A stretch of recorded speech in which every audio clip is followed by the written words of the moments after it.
Assalamualaikum warahmatullahi wabarakatuh.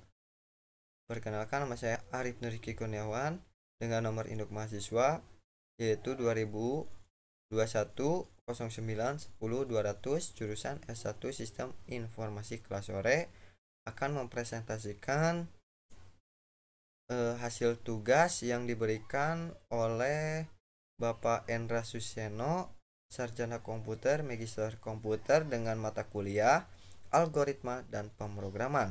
Di sini saya akan mempresentasikan file header match.h, dan untuk selanjutnya yaitu tentang struktur penulisan C++. Sebelumnya file header pada C++ digunakan untuk memanggil library yang ada sehingga suatu fungsi dapat digunakan dengan baik dan benar. Adapun macam-macam file header sebagai berikut. Di antaranya ya saya ambil contoh yaitu yang tadi di bagian awal yaitu match.h. Nah, di sini yaitu include match.h. Nah, untuk menjalankan perintah-perintah include match.h yaitu membutuhkan yaitu yang poin A yaitu pow merupakan fungsi untuk untuk untuk mencari pangkat dari suatu nilai. Ya, ini pow itu untuk mencari pangkat dari suatu nilai. Dan untuk poin B yaitu SQRT atau string kuadrat merupakan fungsi untuk mencari akar dari suatu nilai. Dan untuk poin C yaitu max merupakan fungsi untuk menentukan bilangan terbesar dari dua buah bilangan. Dan untuk poin D yaitu min merupakan fungsi untuk menentukan bilangan terkecil dari dua buah bilangan. Nah, untuk menentukan atau mencari dan atau menghitung nilai suatu sudut yaitu kita bisa menggunakan yaitu sin konstan, yaitu masing-masing digunakan untuk menghitung nilai sinus, kosinus, dan tangens dari suatu sudut. Nah, mungkin kalian ketika SMA kalian juga diajarkan ya untuk mencari sudut. Ini ada di trigonometri kalau nggak salah ya, matematikanya itu trigonometri untuk mencari sudut, misalkan sudut kemiringan suatu bangunan, gedung, dan lain sebagainya. Nah, untuk presentasi kali ini saya akan menjelaskan struktur penulisan C++. Nah, ini dia.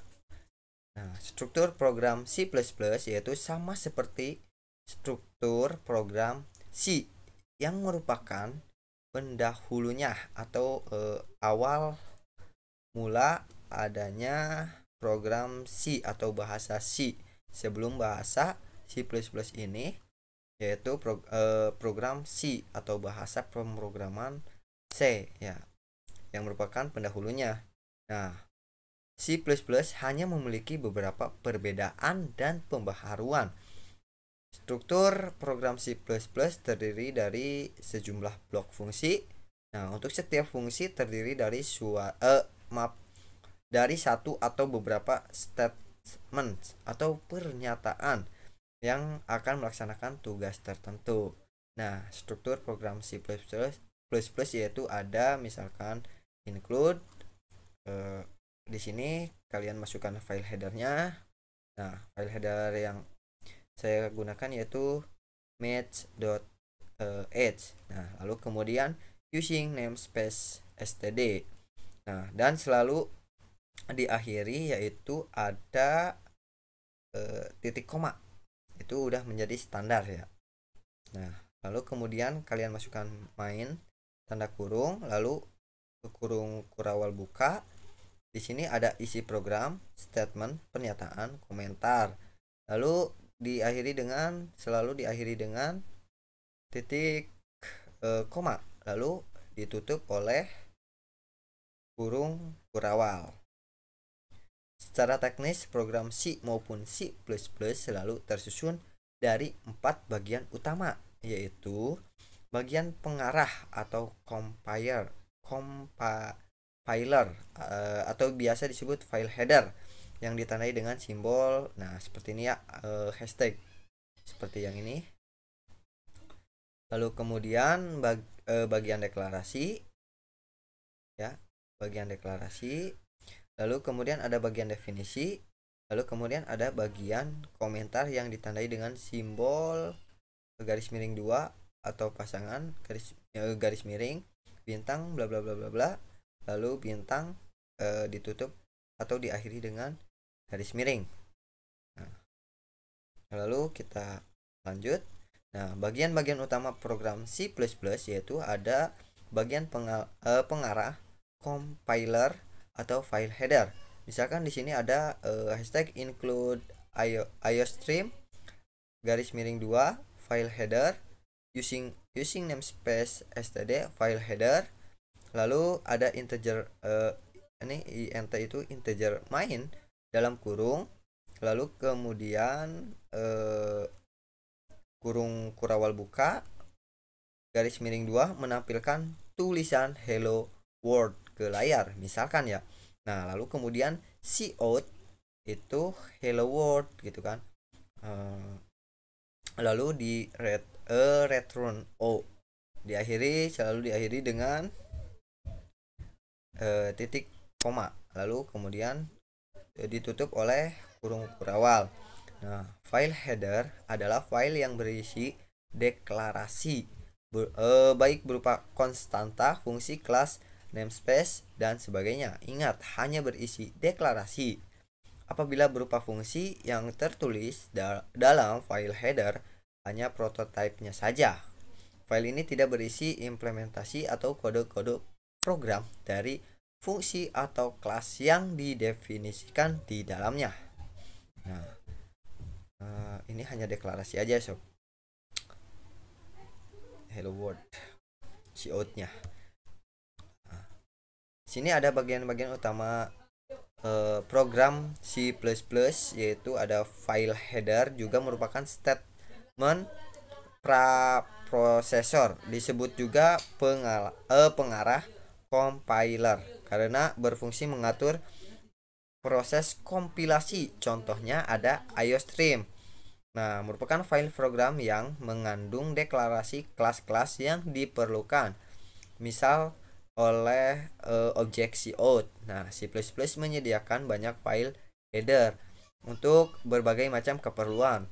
Perlu diketahui ya bahwa sebagian besar file header dalam C++ standar sudah tidak memiliki ekstensi .h ya.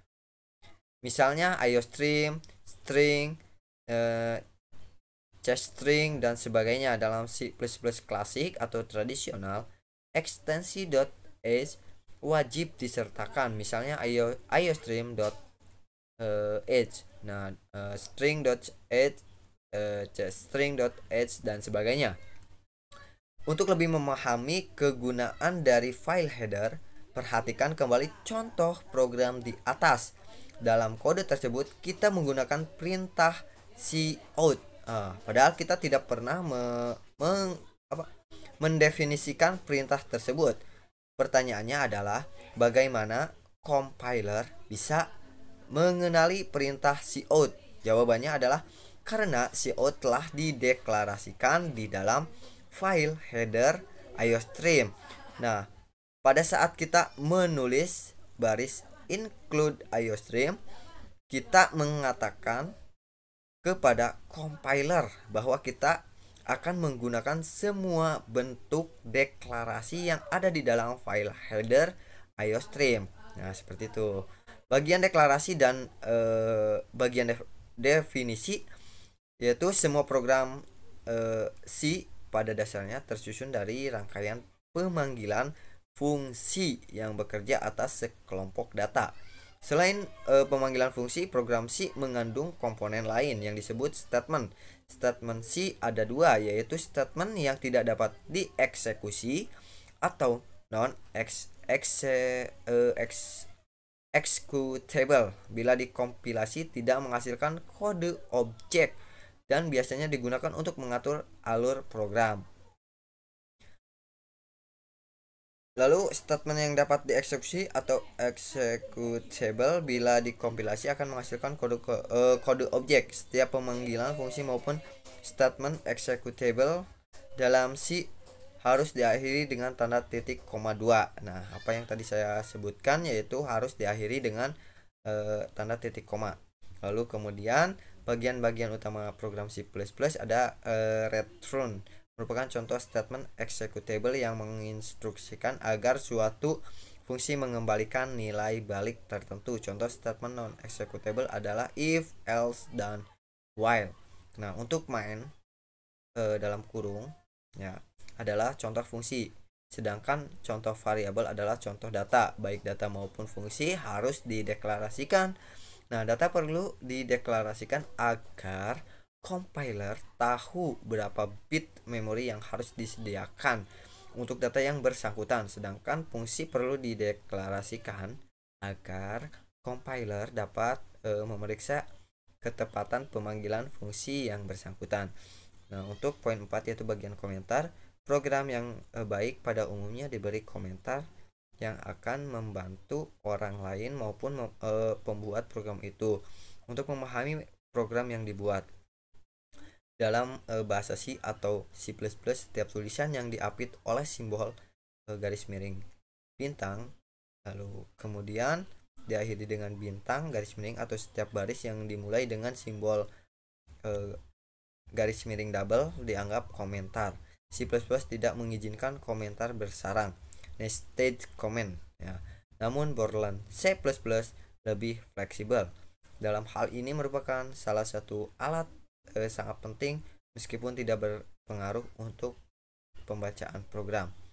Nah, perbedaan yaitu kita tanda petik 2 ya, lalu kemudian dilanjut oleh garis miring tunggal bintang berisikan titik-titik, lalu kemudian bintang garis miring tunggal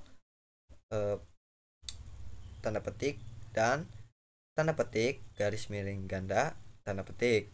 Lalu komentar ya garis miring, misalkan bintang komentar bintang garis miring seperti ini. Digunakan untuk memberi tanda komentar pada pernyataan. Dimulai dari tanda garis miring tunggal bintang dan akan diakhiri di mana saja dengan tanda bintang garis miring tunggal. Biasanya komentar jenis ini digunakan untuk menuliskan komentar yang banyaknya lebih dari satu baris. Untuk yang misalkan yang garis miring ganda komentar, penggunaan garis miring ganda digunakan untuk memberi komentar hanya di baris itu atau setelah tanda garis miring ganda.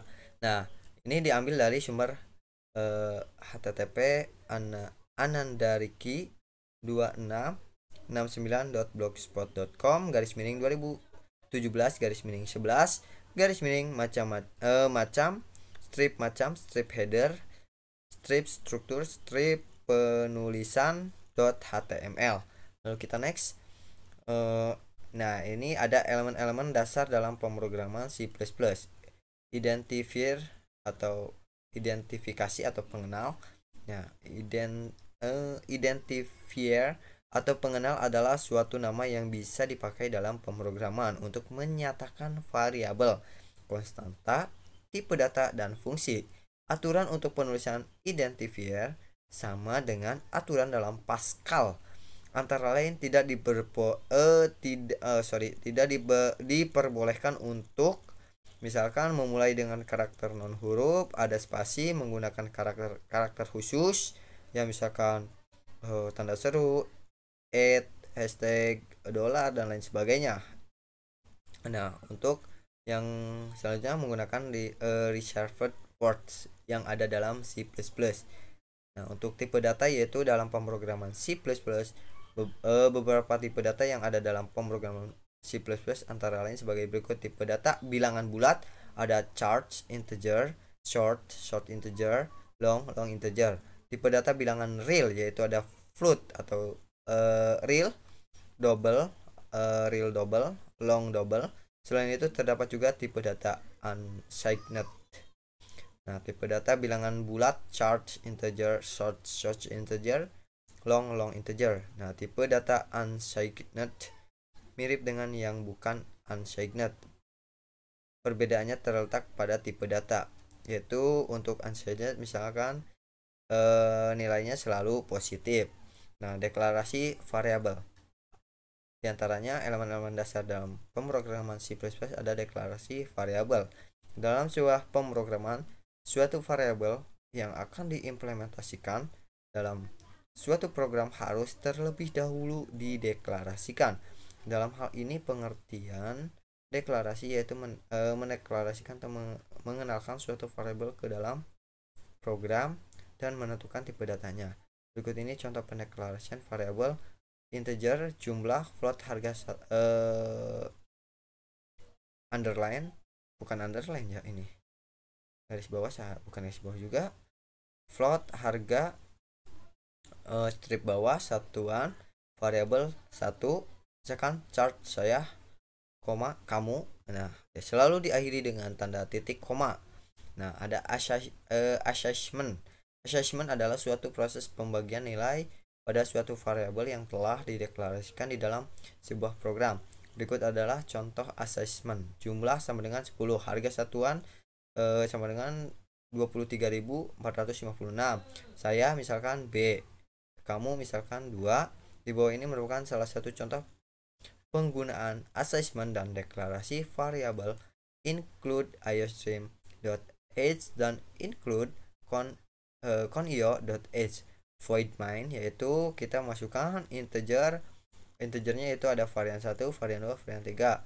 Char karakter ada varian 1 sama dengan 10, varian 2 sama dengan 5, varian 3 sama dengan varian 1 plus varian 2. Karakter sama dengan D. Nah, untuk cout-nya misalkan kita masukkan tanda petik nilai variabel 3 sama dengan dari nilai variabel 3. Nah, ini copy paste dari sini. Karena untuk menampilkan nilai variabel 3 ya. Cout-nya nilai karakter sama dengan karakter. Lalu dilanjut dengan gets. Nah, ini diambil dari sumber https matkul xyz garis miring elemen dasar dalam pemrograman. Nah, di sini saya akan mencontohkan program dari match.h ya, menggunakan Borland C++ yang saya ketahui.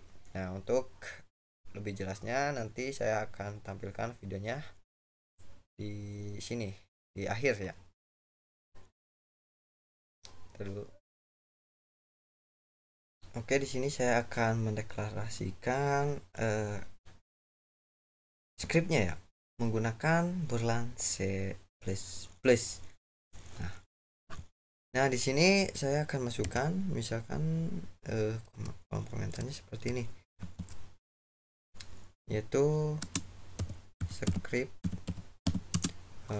bukan, maksudnya contoh script program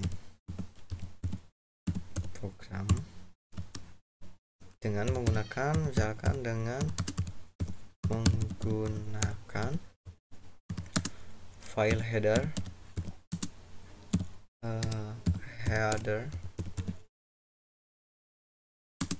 match.h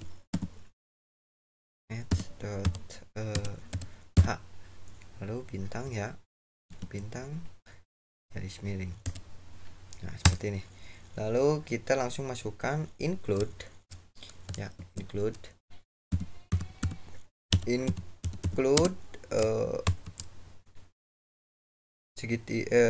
tanda panah buka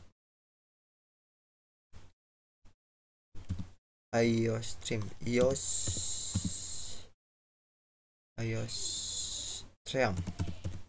dot h ya, atau dot edge ya. Ini masih yang klasik berarti ya.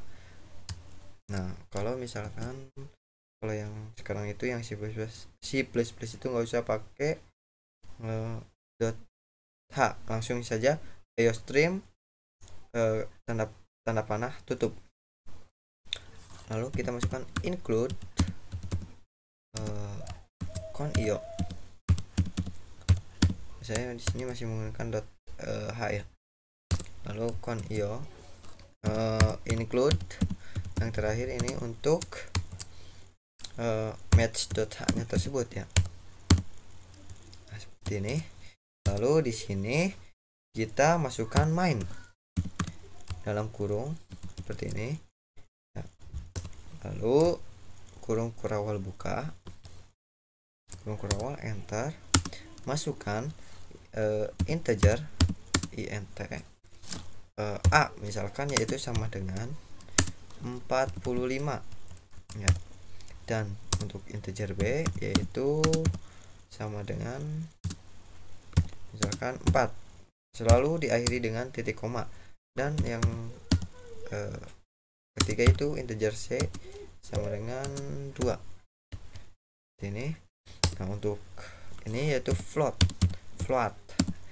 yaitu nilai real, yaitu i pangkat ya untuk pendeklarasian pangkatnya.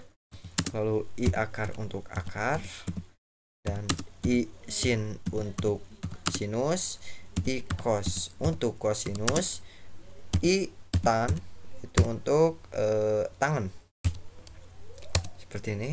Lalu kita mencari untuk mencari akar, misalkan ini kita masukkan i akar ya sama dengan sqrt atau string kuadrat.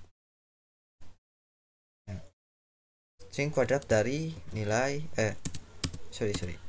nilai dari misalkan b ya, tutup lalu titik koma. Nah, kita akan menampilkan i akar dari b misalkan itu kan, berarti i akar sama dengan berapa kuadrat gitu kan ya. Kita akan cari nih ya cout ya, cout-nya yaitu seperti ini, akar dari ya, masukkan akar dari ini untuk pendeklarasian ya, akar dari b ya kan, yang kita cari itu kan b, di sini kan di sini b ya, b misalkan itu kan. Nah, seperti ini. Lalu seperti ini, dan masukkan tanda petik adalah. Nah, karena yang kita cari itu akar, berarti kita masukkan lagi nih i akar. Nah, ini diulang lagi untuk proses pemanggilan atau perintah ya, perintah pendeklarasian dari pangkat ya. Jadi seperti ini ya, handle ndl ya. Hati-hati ya, jangan end doang ini tapi handle. Nah, lalu kemudian apalagi nih yang kita cari, yaitu nilai dari pangkat, i pangkat ya, i pangkat yaitu sama dengan POW bilangan B dan C ya kan, dua bilangan, ingat ya, seperti ini.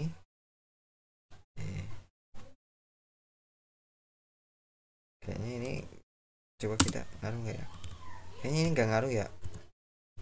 Yang penting perintah ada yang di sininya nih untuk proses pendeklarasiannya ya. Lalu kemudian kita lanjut ya, kita lanjut yaitu masukkan cout ya, cout p karena ini dua bilangan ya. Lalu kemudian pangkat dari bilangan C ya, seperti ini karena dua buah bilangan adalah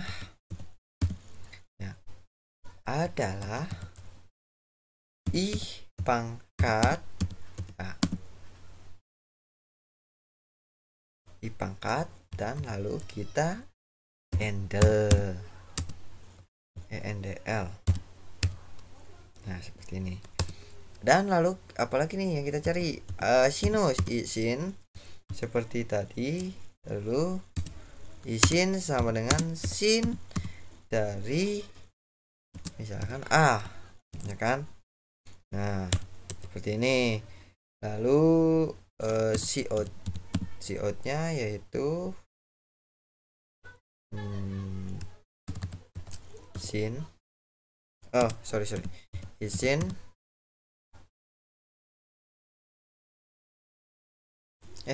untuk cout nya ya berarti gini, sin sudut ya, lalu kemudian ini petik dari A. Ini berarti yang kita cari itu derajat ya.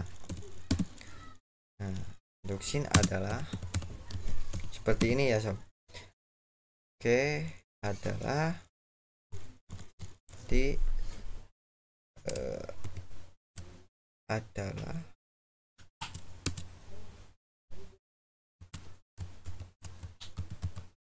adalah isin dan lalu masukkan endel ya, seperti ini.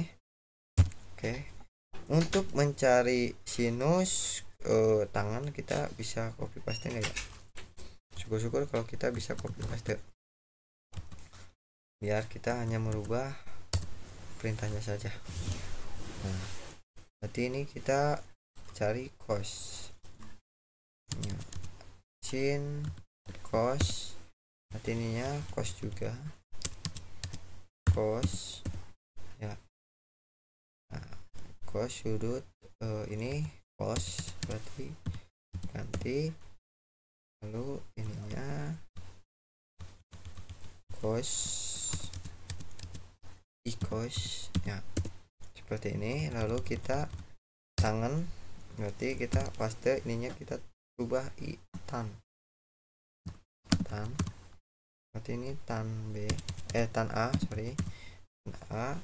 Cout nya yaitu kita untuk mencari tan sudut A, ininya tan sin cos tan. Nah lalu kemudian kita langsung ke proses pendeklarasiannya ya, seperti itu.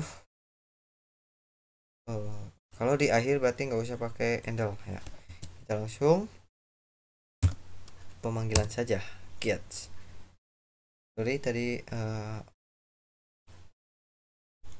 rekamannya terputus. Lalu kita pemanggilan ya, proses pemanggilan. Lalu kita get dalam kurung dan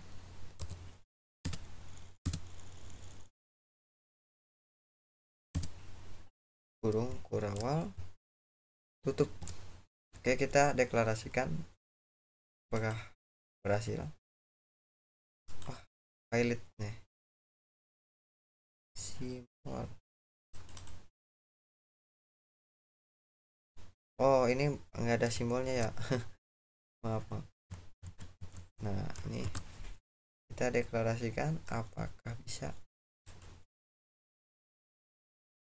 ditampilkan.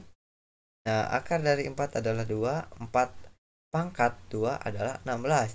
Sin sudut 45 derajat adalah 0,85 sekian-sekian, dan cos sudut 45 derajat adalah sekian-sekian. Tangan sudut 45 derajat adalah 1,61978. Oke, itu adalah proses pendeklarasian menggunakan Borland C++. Oke, cukup sekian tugas presentasi dari saya, Arif Nurki Kurniawan, mata kuliah algoritma. Untuk dosennya yaitu Pak Endra Suseno. Terima kasih atas perhatiannya, kurang lebihnya mohon maaf. Diakhiri dengan wabillahi taufiq wal hidayah. Wassalamualaikum warahmatullahi wabarakatuh.